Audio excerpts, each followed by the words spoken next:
대선 현황과는 조금 다른 문제인데요. 지금 행정안전부에서 현재 지자체장 선거는 다 직선으로 하고 있지 않습니까? 네. 그런데 이 지자체장 선거를 간선으로도 가능하도록 예. 그런 특별법을 특별법을 만들었더라고요. 지금 제정을 추진하고 있다는 거예요. 예, 예, 예. 그래서 지방자치단체들로부터 여론도 수렴하고 24일까지 의견을 요청을 한 것 같은데, 이거 사실은 이제 지자체가 출범 초기부터 여러 가지 뭐 비난도 있고 반대 의견도 있었습니다만은 이제는 거의 정착 정착이 단계에 됐죠. 가 있는데 왜 이런 문제를 뒤늦게 또 이렇게 더군다나 임기 말에 예. 대선을 앞두고 흔들려 하나.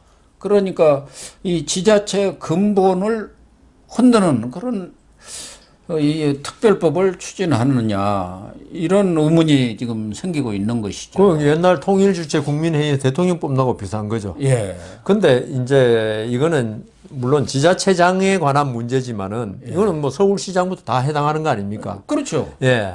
어떻게 보면은 민주주의에서 가장 중요한 요소가 풀뿌리 민주주의고 어떤 나를 우리 지역을 갖다가 이렇게 그 행정을 할 사람을 우리 손으로 직접 뽑는다. 예. 이게 민주주의의 어떤 기본입니다. 어떻게 보면은. 예.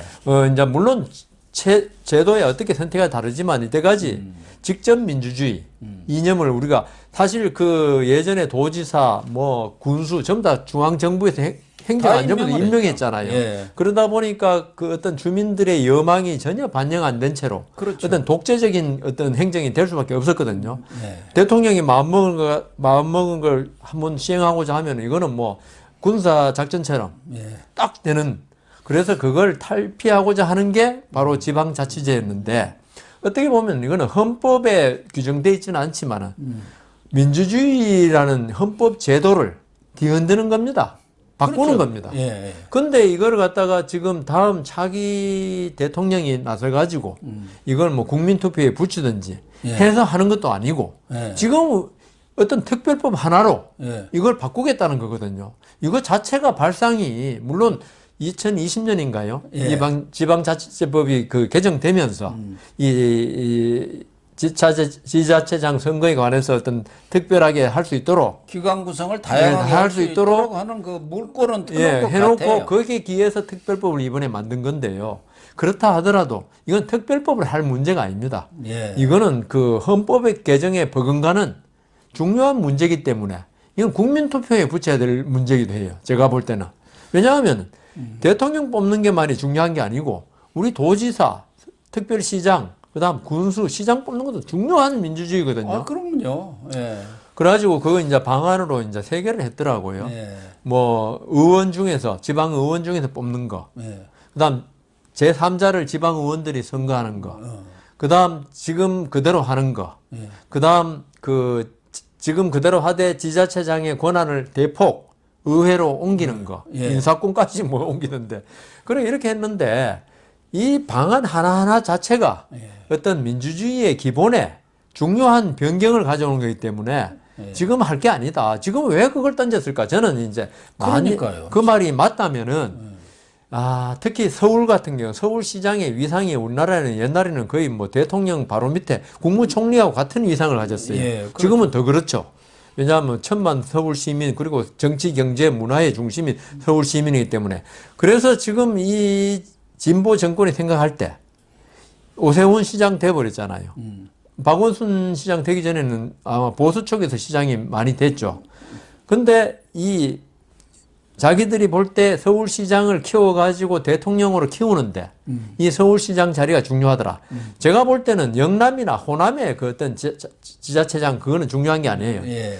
서울하고 경기지사, 그게 중요한데 지금 그 지형도를 보면요. 이게 진보가 의원이 많이 되게 돼 있어요. 왜냐, 그 경기도 마찬가지고. 그렇다면은 이걸 간선제로 해버리면은 거의 진보 쪽에서 그렇게 됐죠. 서울특별시장, 경기지사가 될 가능성이 많아요. 예, 예. 그러면 계속 그 사람들을 잘 키우면은 박원순 시장도 사실 대통령 후보로 나가려고 그러고 지금 이재명 지사는 아예 대통령 후보까지 됐거든요. 그런 그 어떤 정치적인 지형의 변화를 노린 게 아닐까 그런 생각이 들고 지금 시골에 왜 군에 보면 군의원 있고 군수 있거든요. 예.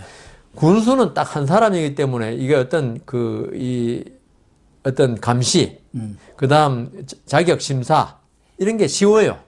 근데 군의원은 상당히 숫자가 되는데 제가 그 시골의 어떤 지원장 할 때 보면요. 군의원의 그런 수준하고 그러니까 군수의 수준은 달라요. 확 다릅니다. 근데 그게 군의원들 보면 대체로 어떤 사업하다가 좀 도움받기 위해서 한 사람들이거든요. 대부분이 그렇죠. 만일 그 중에서 군수를 뽑는다. 그러면 유유상종 같은 쪽을 뽑을 거 아닙니까? 그러면 군수하고 군의원을 따로 선출한 이유가 서로 균형과 견제를 하라는 건데. 그렇죠. 그렇게 해버리면 견제가 안 되거든요. 견제가 안 되죠. 예. 그래서 자기들끼리 뭐 서로 짜고 그러니까요. 하는 것이죠. 그러면 결국은 제일 피해를 보는 거는 그 국민들이에요. 세금 내고. 그래서 이걸 갖다가 이렇게 쉽게 이야기를 꺼낸다는 것 자체가 정말 이건 아니다 이거죠. 특히 지역 같은데 예. 뭐 서울이라든가 이게 광역은 좀 다릅니다만은 그 시군 조그마한 데는 대개 지역 토호들이 다 하죠. 장악하고 있습니다. 그 토호 세력이라는 게 아주 오래된 그 지역에서 뿌리를 받고 있는 사람들도 있지만 거기서 뭐 건설을 벌었는가 뭐 해가지고 갑자기 졸부가 된 사람들이 다 쥐고 있는데 그런 사람들이 또 이제 다 또 이렇게 군이라 의회라든가 시의회에 진출을 하지 않습니까? 예. 그렇게 될 경우 뭐 정말 견제 기능이 약화되는 것은 물론이와 그 사람들이 다 이권하고 관련이 그러니까요. 있어요. 거기 군의원, 시의원 뭐 하는 사람 치고 이권 관련 안 된 사람이 하나도 없습니다. 아, 예. 대부분의 경우 7, 80%는 그렇죠. 이권이 예. 그 지역에서 뭐든지 사업을 하는 사람들이에요. 그런 경우가 많은데 그렇게 되면 거기에 엄청난 부작용이 생길 수밖에 없는 거 아니겠습니까? 이번에 경기도도 보세요. 이재명 지사하고 경기도 의원이 거의 같은 당이 대부분이잖아요. 그 이재명 지사 법카 문제라든가 전혀 견제가 안 견제가 되잖아요. 안 돼버리죠. 지금 따로따로 뽑아도 그런데 자기들끼리 이제 뽑아버린다. 그건 뭐 법카가 아니고 법카를 쓰겠죠. 법카. 자기들끼리 더군다나 이제 그렇게 되면은 거기 그 뭐 군의원이든 시의원이든 그런 사람 몇 사람만 딱 이게 휘어잡으면은 그냥 자치단체 당이 되는 거 아닙니까? 그러니까요. 예. 여기야말로 이제 금권이 통하는 데예요. 그 뭐 선거하는 의원들한테 좀 그렇죠. 뿌리고 그다음 또 내가 되고 나면은 허가 이런 거 잘해주겠다. 그 인허가권 가지고 있으니까 그거 다 해주고 그걸로 다 보전을 해주는 거 아닙니까?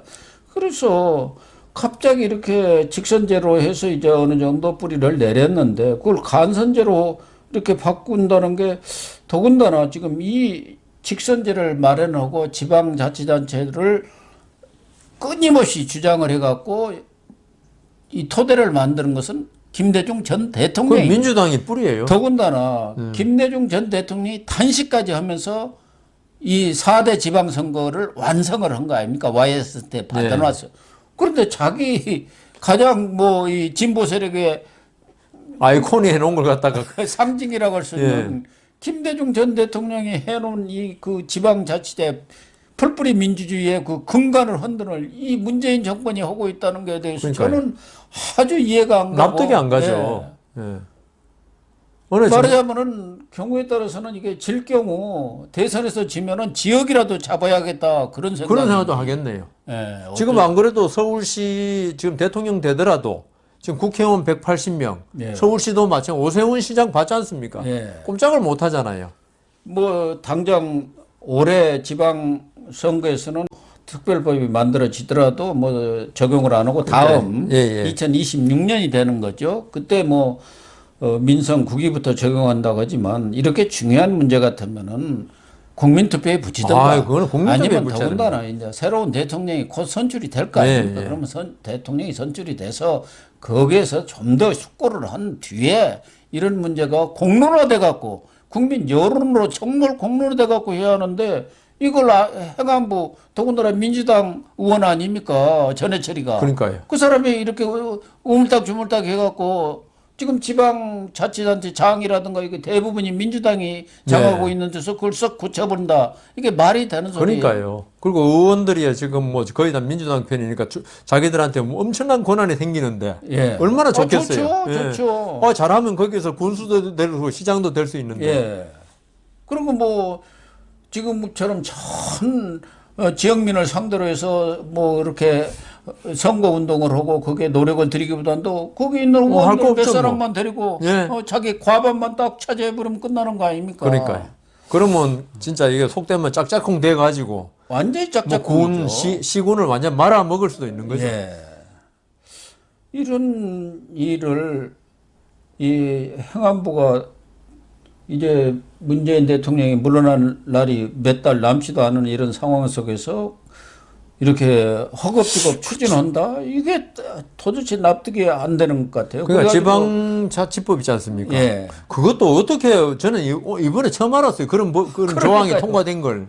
이게 아마 180석 가지고 막 그냥 우물딱주물딱 할 때 함께 이렇게 예. 몰아서 통과시켜버린 거 아닌가 하는 생각도 드는데 국민의힘도 이런 부분에 대해서 세세하게 몰랐겠죠. 이렇게 뭐 자치법 어디 귀퉁에다 하나 싹 숨겨놓고 이렇게 해버린 거 아닌가 하는 그 당시는 생각도 모를 수밖에 없는 게 그 조항에 특별법을 제정해서 뭘 한다고 돼 있으니까 예. 그 당시에는 이런 게 안 나오니까 몰랐겠죠. 또. 예.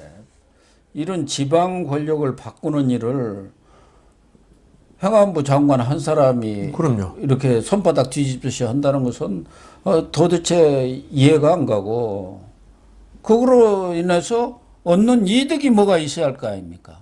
지방한테 완전히 이득이 그럼 있죠. 어느 지역은 직선으로 오고 어느 지역은 뭐 간선으로 오고 간선도 뭐 다양하게 갖고 이렇게 엄청난 혼란을 어떤 행정이라는 것은 일관성이라는 게 그러니까요. 매우 중요한 거 아닙니까? 모든 국민들이 같은 조건에서 이렇게 하는 게 행정인데 이건 뭐 다양성도 좋지만 이건 다양성은 문제가 아니죠. 예. 미국이 주가 50개 아닙니까? 예. 50개지만 뭐 주지사, 주의원을 갖다 각 주마다 다르게 뽑는 건 없습니다. 그러니까 선출하는 방식은 다 동일해야죠. 동일합니다. 예. 근데 여기서는 이제 광역 단체장도 예를 들면은 주민투표를 통해서 우리는 그냥 간선제로 하겠습니다 하면 그렇게 하겠다는 거고 그 의원들끼리 하도록 하겠어 하면 그렇게 하라는 거고. 그러니까 예를 들면요. 미국이 그렇게 한 이유가 있죠. 사람 거주 이전에 자유가 있잖아요. 예. A 주에서는 내가 직접 뽑았는데 만일 그 우리나라처럼 한다면 B 주에서는 자기가 권한이 없는 거야. 아무런 예. 국민으로서 주민으로서 이제 주민으로서의 권한. 우리도 마찬가지 아닙니까? 경상도 살다가 갑자기 전라도 가니까 이거 나 선출 권한도 없어. 예. 그거는 국민의 어떤 그 참정권, 선거권의 가치가 예. 확 떨어지는 거거든요. 그래서 제가 아까 이게 민주주의의 근간을 갖다가 해치는 거다. 그러니까요. 예. 완전히 어느 지역 주민은 우대받고 주민으로서 선거권자로서 어느 지역에 가면 나는 이거 완전히 그냥 껍데기 뻗고 이건 안 되잖아요. 평등권에도 침해하는 거죠. 이게. 이거는 이 문재인 정권은 안 해도 될 일 정말 아무도 경험하지 못한 경험하지 나라를 또 못한 만들려고 그래. 일들을 마지막까지. 마지막까지 진짜 하려고 그러게. 그러는 것 같습니다. 이 부분은 지금 뭐 대선이 한참 진행 중이니까 뭐 각 정당도 크게 신경을 못 쓰는 것 같은데 조선일보만 이 내용을 단독 보도를 했던데 이게 이렇게 간단히 간단한 문제가 행안부 아니죠. 차원에서 만들어갖고 민주당이 대다수를 점하고 있는 이 국회에서 날치기로 후다닥 처리할 사안은 아닌 것 같습니다. 네, 오늘 방송 모두 마치도록 하겠습니다. 시청해 주셔서 감사합니다.